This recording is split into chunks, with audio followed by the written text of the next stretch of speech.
শান্তিপূর্ণ। মাননীয় বিরোধী দলনেতা শুভেন্দু অধিকারী মহাশয় বলেছিলেন 4 নম্বর ফেজে যে ভোটটা হবে আমরা সার্বিকভাবে যতটুকু সাহায্য করা করব। তো উনি আমাদের কথা রেখেছেন। 4 নম্বর মণ্ডলকেন্দ্র হাওড়ায় পিসফুলি ভোট হয়েছে। বিক্ষিপ্ত কয়েক জায়গায় ঘটনা ছাড়া সার্বিক ঠিক হয়েছে। আমরা বিরোধীরা খুব খুশি এই ভোটে।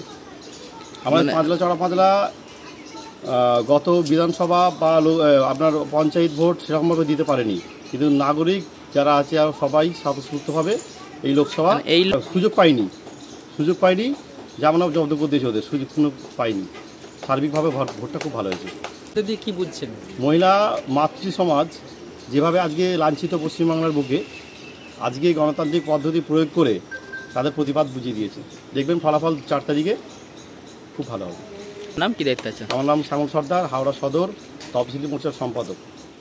ভোট পিসফুল হচ্ছে, বুথের ভিতর কাউকে ঢুকতে দিচ্ছে না, কিন্তু ব্যাপার হচ্ছে 100 মিটারের ভিতরে যে রুলস আছে কেউ যাওয়া যাবে না।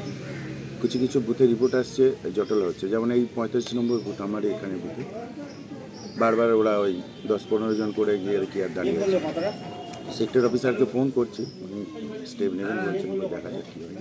মোটামুটি ওভারঅল ঠিক আছে। হয়তো বোড়া কালকে গত রাত্রি থেকে হচ্ছে ওটা ইসলামপুর পোলগুস্তিয়া গোবিন্দ ধমকানি ভোট দিতে যাবে না, দেখে নেব। কালকে বুথে এজেন্ট বসবে না, এরকম অনেক বুথ থেকে এসছে। বিশেষ করে পোলগুস্তিয়া, গোবিন্দপুর, ইসলামপুর এই জায়গাগুলো রেড অ্যালার্ট হওয়া উচিত ছিল, কিন্তু তা সত্ত্বেও উপেক্ষা করে মানুষ ভোট দিতে বেরিয়েছে। তো 2টা পর্যন্ত যা রিপোর্ট ছিল মোটামুটি 60%-এর কাছাকাছি। মহিলারা বুঝেছেন ভোটটা দেওয়ার দরকার আছে। আর একটা বিষয় থাকে, মহিলারাই সাধারণত বেশি ভোটটা আগে দিতে আসে, একটা সাংসারিক ব্যাপার থাকে।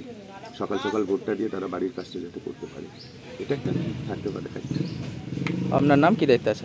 সন্তু খাটুয়া। কি দায়িত্ব আছে? প্রেসিডেন্ট 5 লাখ নম্বর মণ্ডল। পাঁচলা 3 নম্বর মণ্ডলে ভোট শান্তিপ্রিয় ভোট হচ্ছে। দু একটা জায়গা একটু খবর ছিল যে একটু গণ্ডগোল হয়েছে, আমার জিএস তন্ময় রায় ওটাকে সামলে নিয়েছে। আপাতত আমার কাছে এখনও পর্যন্ত কোনো রিপোর্ট আসেনি যে পাঁচলায় সেরকম গণ্ডগোল হচ্ছে।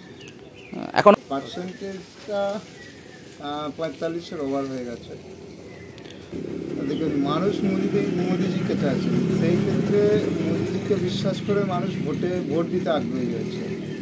অতএব আমাদের যে ধারণা আছে, আমরা পাঁচলা 3 নম্বর মণ্ডল থেকে আমাদের সম্মানীয় প্রার্থী রথিনদাকে আমরা যে লিড উপহার দেবো বলেছি, আশা করি আমরা সেই দিকেই এগোচ্ছি। আমরা নিশ্চিত প্রার্থী জিতছি।